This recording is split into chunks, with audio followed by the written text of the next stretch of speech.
Good evening. Today is April 26th, 2021, and this is the 49th episode of New Paradigms. I'm your host, Sargis Singiri. I have two special guests today. One is Ms. Amo Fukada, a Japanese journalist and author and an IT analyst, and also Mr. Jason Ho, who was the lead designer of the F35 flight control and imagely display systems. Moi received her Bachelor of Arts in Global Political Economy from Waseda University in Japan. Upon graduating, she worked for Diamond Financial Research as an analyst before joining Barclay Capital Investment Bank in Japan. She was a consultant to Reveltron LLC and worked her way up to become the CEO of the company. Reveltron LLC is a leading artificial intelligence solutions company which is looking at development of revolutionary real-time AI applications. The company was founded by a team of veteran makers of the computer chip designs to exploit the breakthrough designs and performances characteristics of the latest innovations in the real-time AI world. Moi was a finalist also for the Women's Entrepreneurial Establishment under the Japanese government of 2021. And then she also was the one that looked at very different fundamentals in her writing on the IT world. The Japanese IT industry is stolen by China, the truth of the 5G revolution, the truth of the US war against the China when it comes to IT, and also the social media and economic wars, which are a number of those books that she has been able to put together. Really looking at the specifics of what is happening when it comes to China and the U.S. relationship in the IT world. Mr. Jason Ho was a 20-year veteran experience in integrated circuits design and also has been awarded multiple worldwide patents for innovation in the field of chip design, computer architecture, and also network security. Before joining Reveltron LLC, Mr. O was also the CEO of MAI Logic Incorporated, where he raised $10 million in funding and led the company to successfully include several multi-million dollar gate ICs, and also worked with several global companies such as IBM, Motorola, TI, and Rockwell Collins. MAI Logic, formerly known as Mentor Arc Incorporated, is an advanced IC design company. Before MAI Logic, he had several design engineering positions with LSI Logic, Altron Computer Chip and Technologies, and also Unitech. Jason received his Master's of Science degree in Electronic Engineering from Pennsylvania State University and a Bachelor of Science in Electronic Engineering from the National Keotong University in Taiwan in 1984. Jason and Ma, is my pleasure to have you guys here on the show today. Welcome. Thanks for having us here. Thank you. Pleasure to be here. It's my pleasure to have you all here. Jason, tell us a little bit about yourself. How do you become a designer on the design team for the F-35? What led you to that position? That's happened a quarter century ago. And at the moment, F-35 was quite advanced technology, and they want to have very, very unique design, which has never done before. For example, one F-35 can lead many drones and fighting together. Also, they want to have a see-through technology, they call it as a smart helmet, to have pilot-controlled aircraft through the helmet. So those unique designs, they need a new and fresh blood, new ideas. And that's happened. I presented a letter and the paper when I was graduated. And at the moment, the IBM thought that paper was quite interesting. So I've been vetted as about 4 years and exam and a test.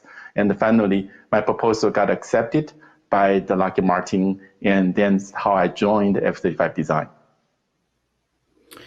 Mo, we talked on your bio too. I covered somewhat some of the books you had written. I didn't go into the details on the titles specifically, but just wanted to highlight for our viewers. Tell us, how did you become the CEO of the company, and how did you and Jason get together?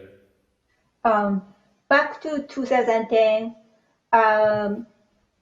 former Intel CEO, it's a Japanese Intel.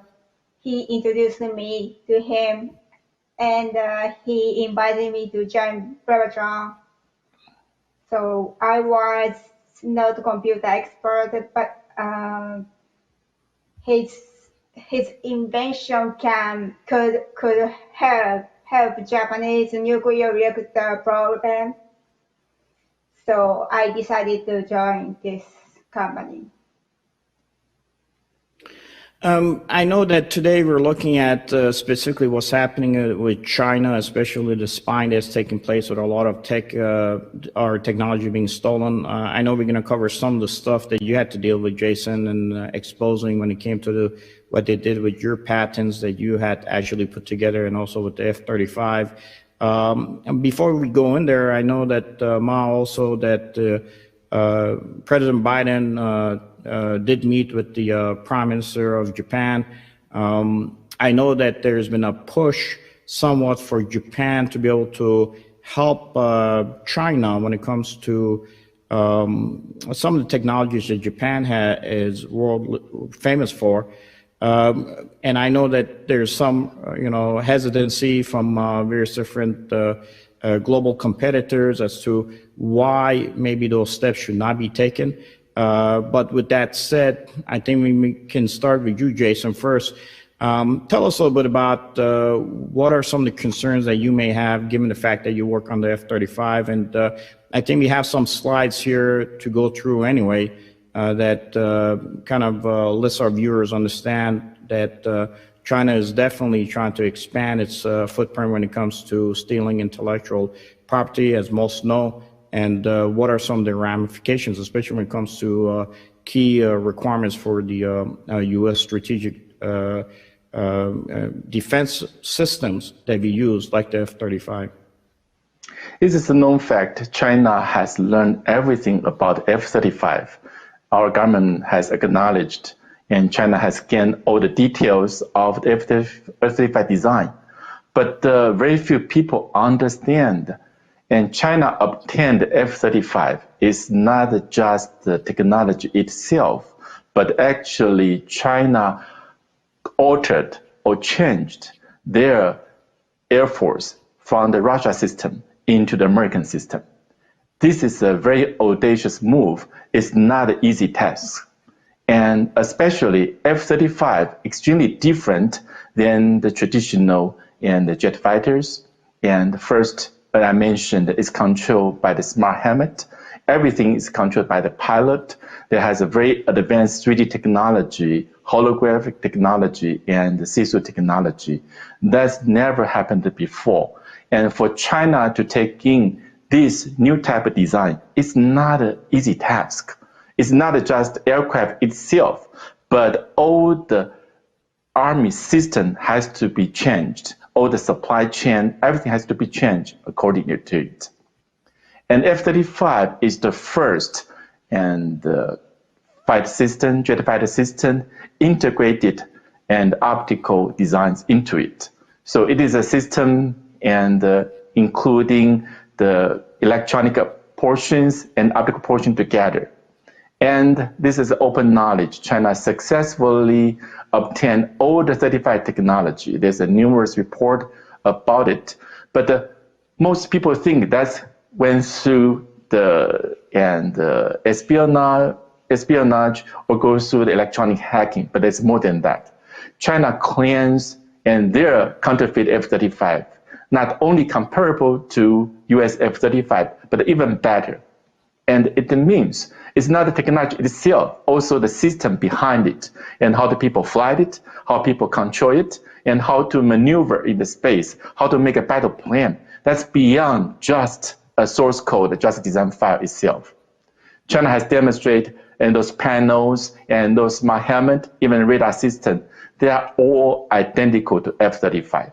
It's not a simple event, but those story has been suppressed by the most people and from Taiwan and from different places, and it's very hard to spread out. So if you look carefully, there are so many identical designs and between the China J-20, J-31 and F-35, and this has been stolen and for years. And so this is a very, very typical part and very difficult portion to have people to understand. So, and very few people realize Huawei is very important position in those technology stealing, because the key technology I mentioned about, Huawei is the only company in China or even the world can do that. And F-35 sounds like it's very remote, but I'm the first one report to the US government back to year 2002 about Huawei involvement of F-35.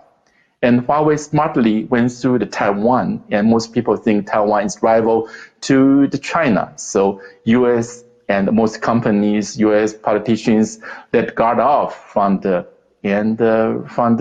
Taiwan. But you look at this diagram here, it's a map here, you realize the Huawei, the leader, and also some key person in Taiwan for those semiconductor industries, they are sharing the same family root. And so we say there are families, only families. So they actually are same family. And so this is typical communist propaganda. They are running two flags. One is the Communist Party, one is Taiwanese, and looks like against China, prevent the China aggression. And they anxiously want to get all the technology and from the US to defend themselves from China aggression. But actually, a lot of this technology went through the China. So until today, now the US government finally realized, especially after the automobile chip shortage, they realized those Taiwanese companies, those supply chains not already controlled by the Taiwan and China. The Secretary of Commerce just mentioned this is becoming a US national crisis. So this is about what have happened into my F-35 case. And back to you. No, it seems that as you're pointing out, there's a lot of family relationships there. I know we have competing companies out there that sometimes compete against each other, but a lot of people do not know that they actually have family relations that are tied to the Chinese Communist Party. And that's where the issue is. My concern is what is happening when it comes to Taiwan specifically.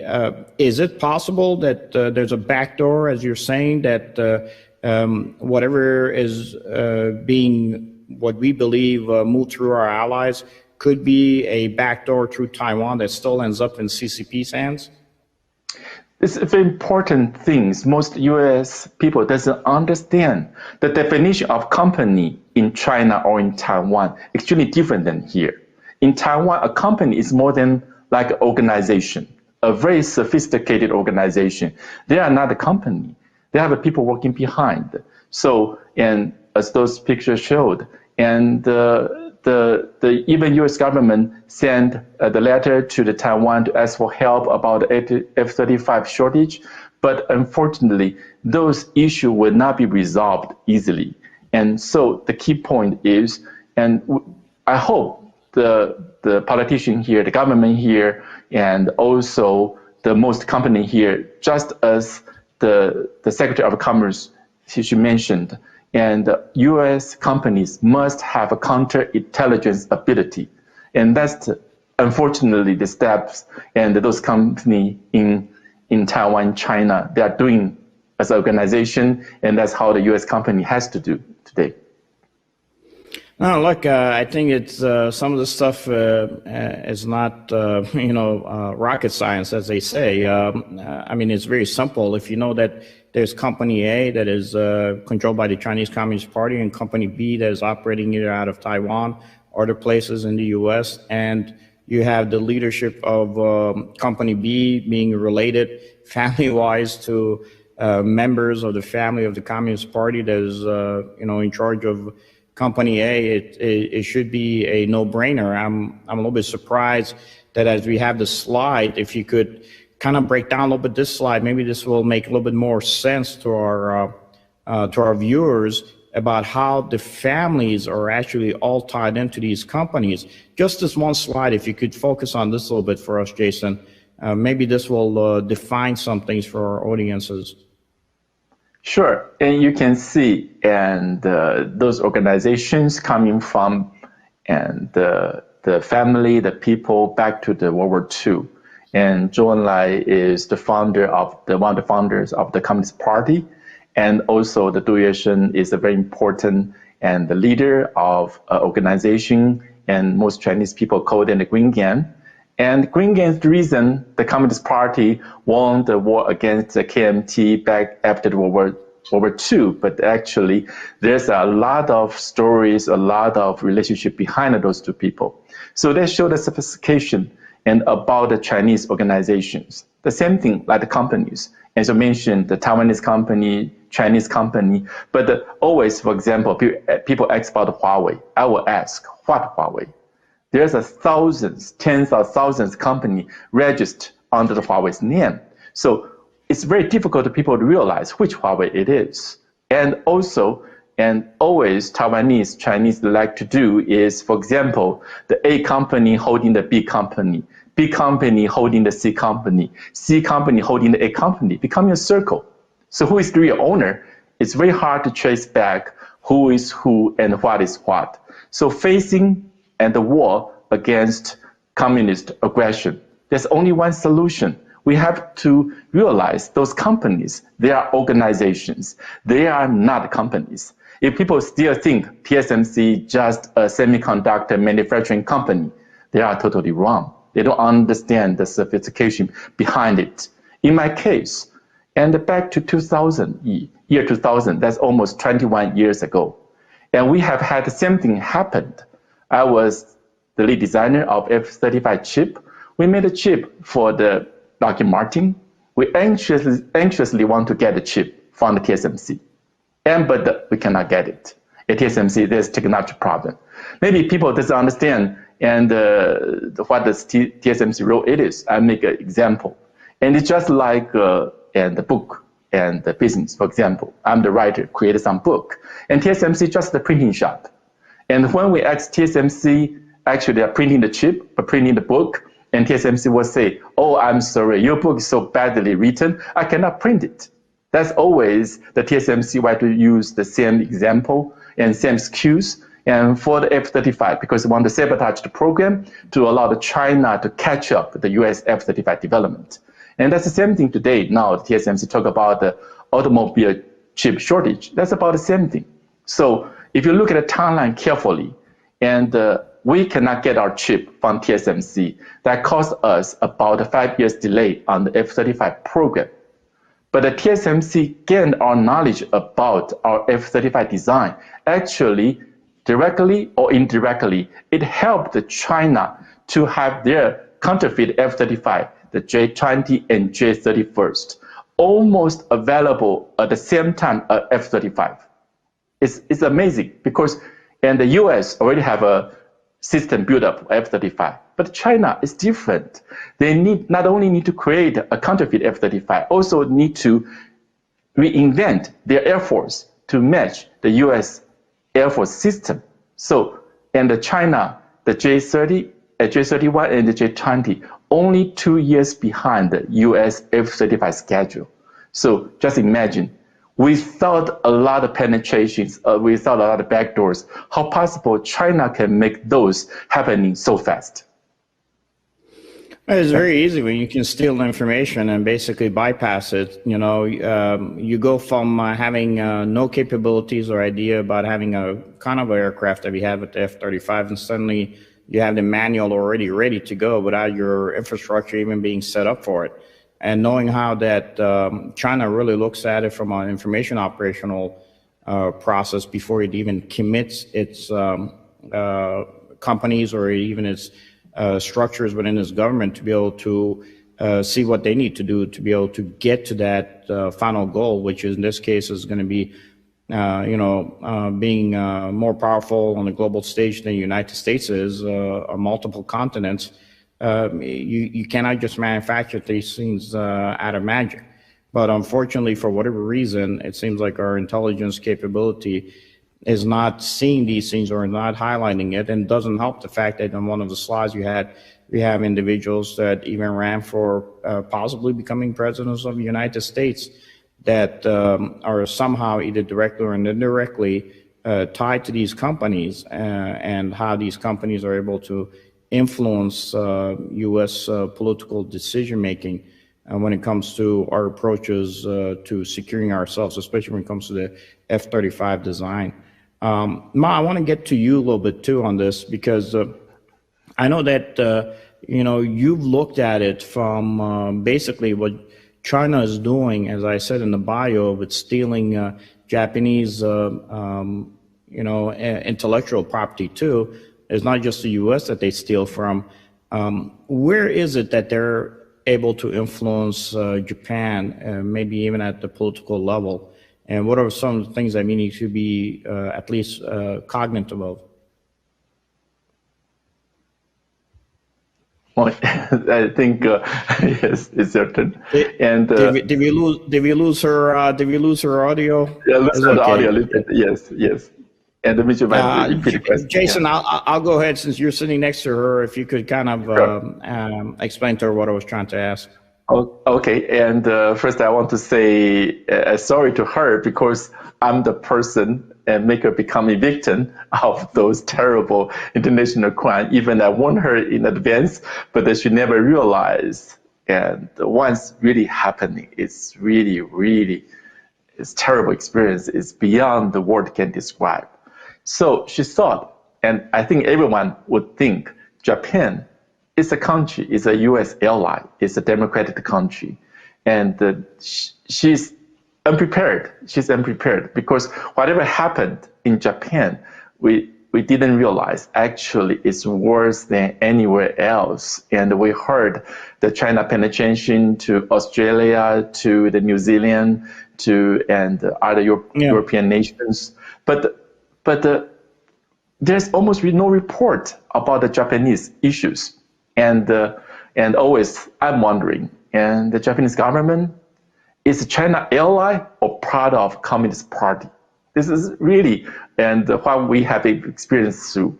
So that's what have happened on her, and that's been suffering. So she's the only one fighting hard, because Japan holding so many critical technologies, and China anxious to have.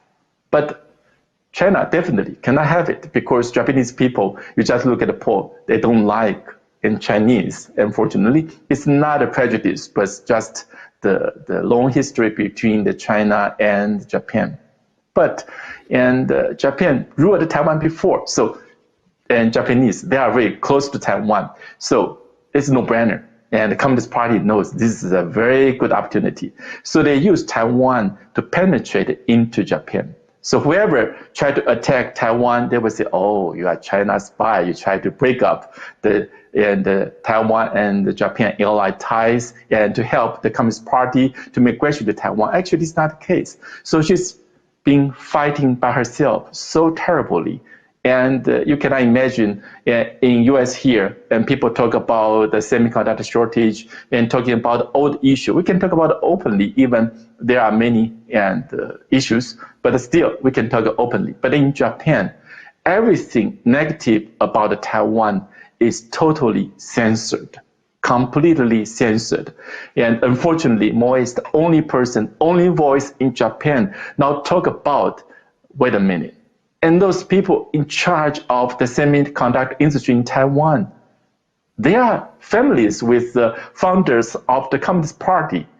They are so close together, and they are not the original Taiwanese. And they didn't grow up in Taiwan. And even those people, even they have Communist Party building memorial hall for their achievement for using Taiwan, to using the Taiwan semiconductor strengths to penetrate into Japan. But that's reality happening, and it's pretty sad. And she's fighting hard, and she's fighting alone.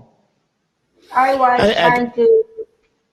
trying to report this to the Japanese government, but the government government people doesn't seriously listen to my story. Even they say I am the person just wanna sell my name to the public.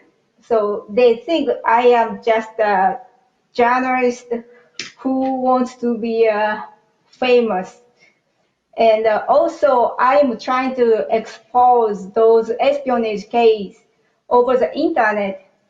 Then police called to me and detained me in the police station for 5 hours without any orders.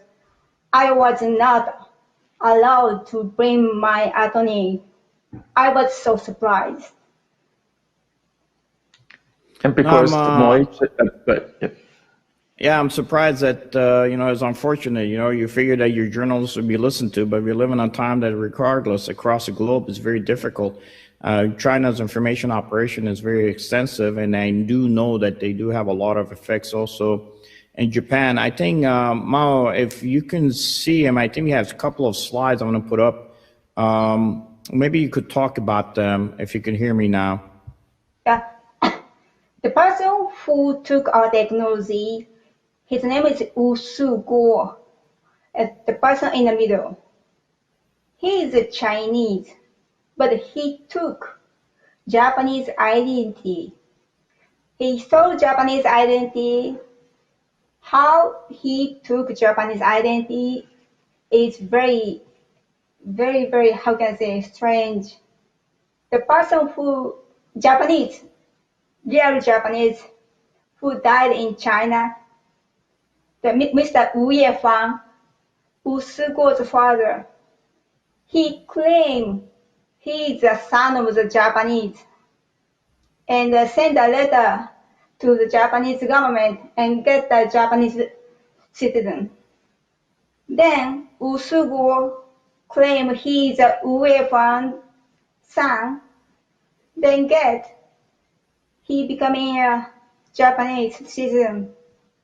I reported to the Japanese government, but they just trying to hide and say he is a real Japanese.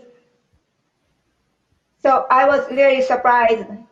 He is the chief staff of the, how can I say, Japanese congressman, and he has a good relationship to those politicians in the government. But his father is working with BLA.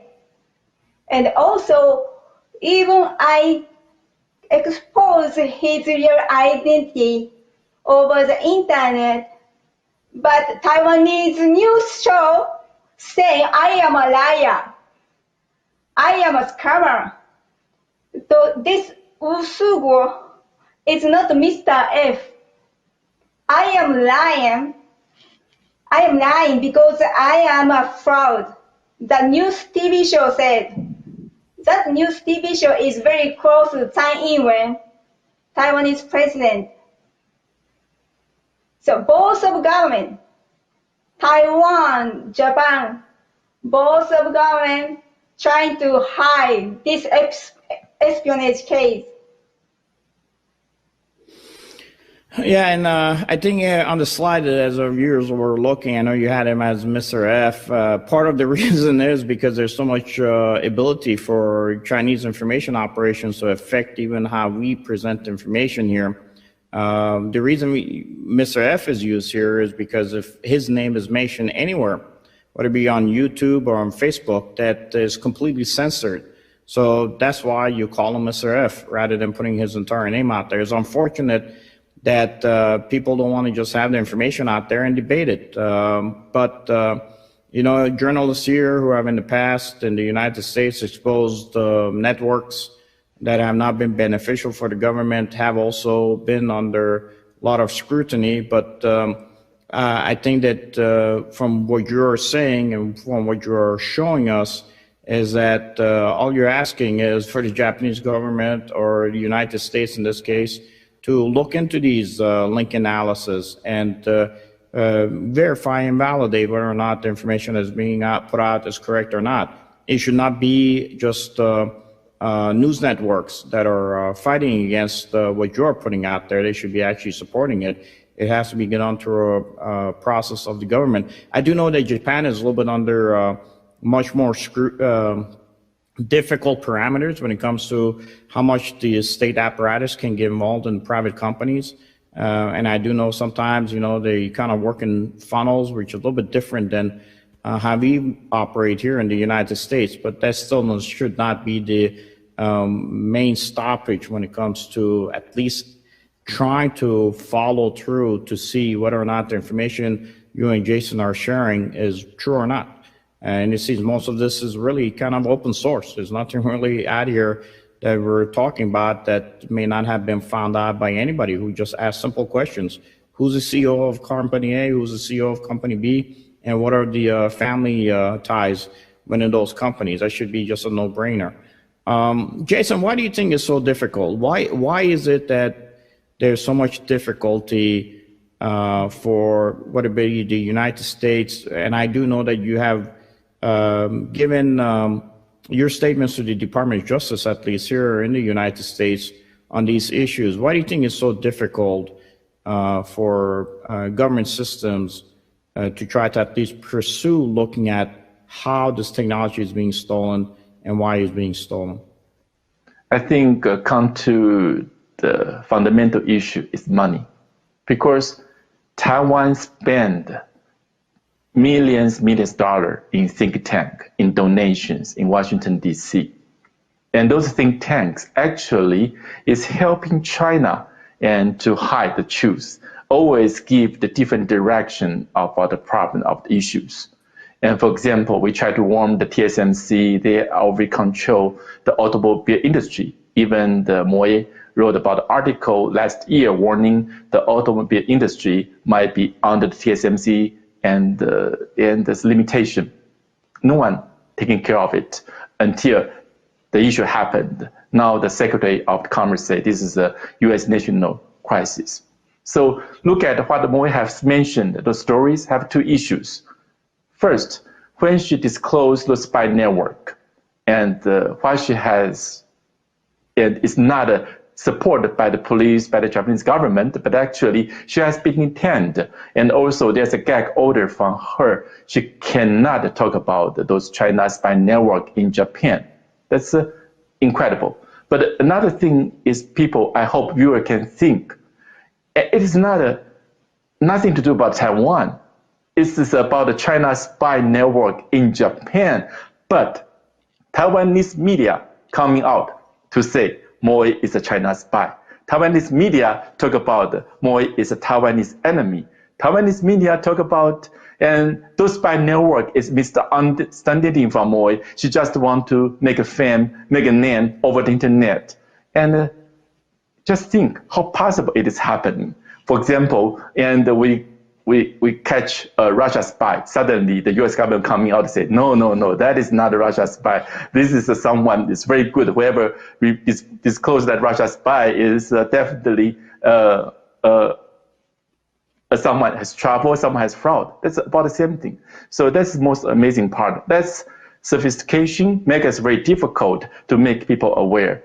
And that's how I think that's important. I come out to talk and have people to understand whatever happened is really beyond belief. Well, Jason, I think it's unfortunate, but there's a saying in Washington, D.C., money talks, BS walks, and that's just the reality of how Washington has operated.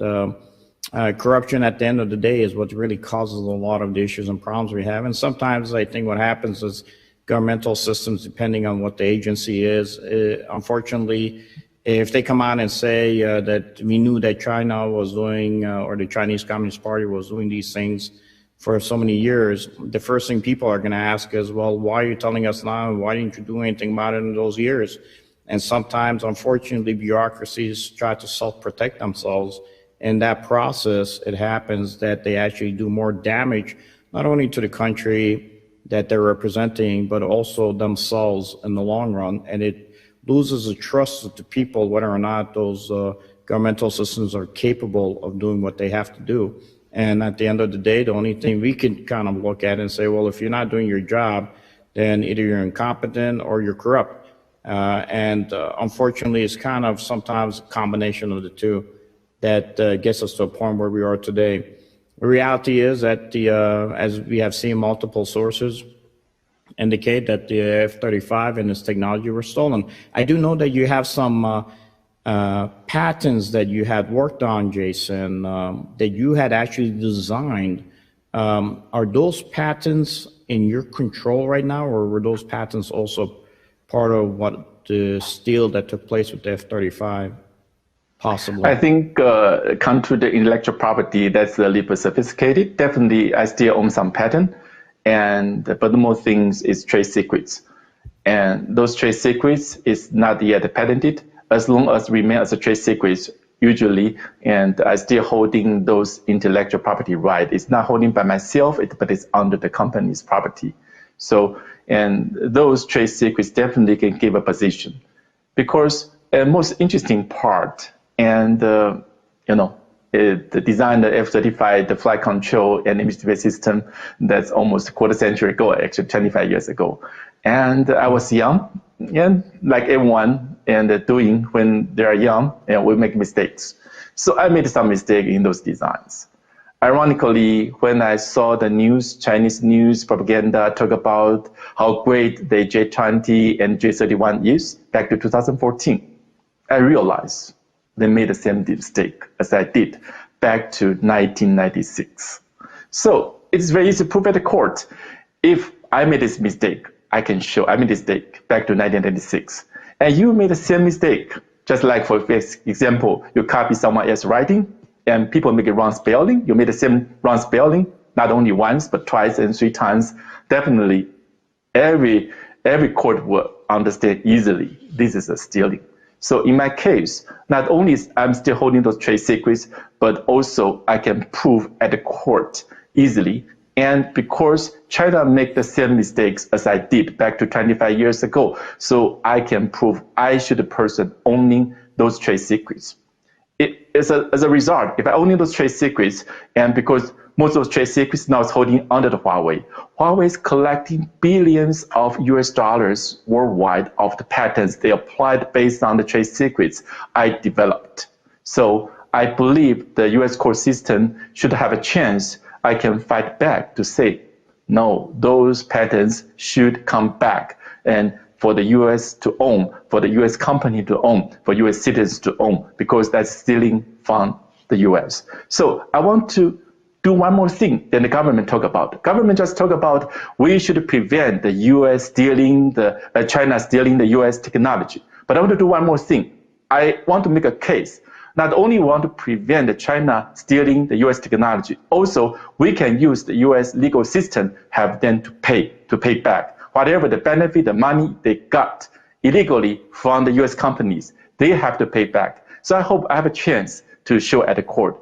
But unfortunately, and maybe we can talk in the future, you cannot imagine even that idea is not welcome to many politicians in Washington, D.C., also not welcome for many people just want to make easy money doing easy business with the China Communist Party. So they think that's too risky. And therefore, I believe that public awareness is the only way to have those possibility, those and things I'm hoping for move forward.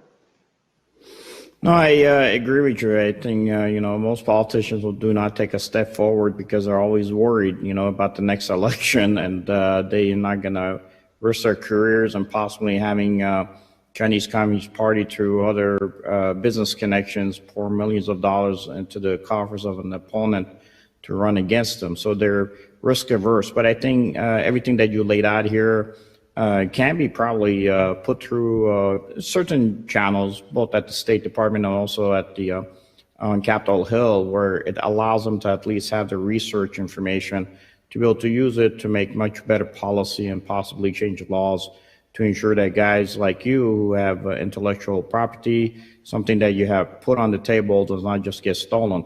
And frankly, the fact that China is so incompetent that not only do they steal your technology, but they're not able to say that there's design flaws. As you said, you had made some mistakes when you were younger, and actually incorporate that into their sophisticated weapon systems. Maybe U.S. should just put some design flaws and let the Chinese steal it and use it for their design technologies and their missile technologies, and let them have to deal with it in the long run. But with that said, it's good to see that we have a journalist, Mao. You're doing yeoman's work, as we would say in the U.S., supporting Jason as an engineer in his efforts. Mao, if people want to read more about your work, can they go? Where can they find out more information like what we have shared today? Yeah, definitely. Yes. Yeah, so maybe just help her out. Yes, definitely. And I think, there's a website, and this really found her heart. And she's saying, "A country no longer my own." I hope people should read it and understand it, because if we don't pay attention to, eventually the America will be the same situation as Japan does today. No, I see we have a QR code there for our viewers. They know how it works, but if you point your camera at it, it's going to take you directly to a site where you could read a little bit more on what Mao has been doing as far as trying to at least highlight the truth. The one good thing is that we have these type of shows like New Paradigms, and also we have other podcasts out there that are going to start highlighting some of these processes that the Chinese Communist Party is moving forward on, specifically when it comes to stealing really technology that we need to defend our nation here, and Japan needs to defend its nation. We're going to have you guys back again. I hope we can bring you back in the future. I'm going to do a little bit more of a deep dive next time. We'll bring you back, if that's okay, Jason and Ma, on specifics as to how this process is moving forward, what is happening, what are some of the key things that maybe we're not saying. If anything, at least we can highlight it for our intelligence apparatus that might be watching out there, and let them go ahead and fight the fight on behalf of you guys, and also all the other American companies out there that have had their trade secrets stolen by China. If that's okay, we'll have you back again. Definitely, it's our pleasure, and we feel honored to have a chance to come to this show. No, it would be my pleasure. Thank you very much for joining us, guys. And with that said, this is New Paradigms. Thank you, everyone.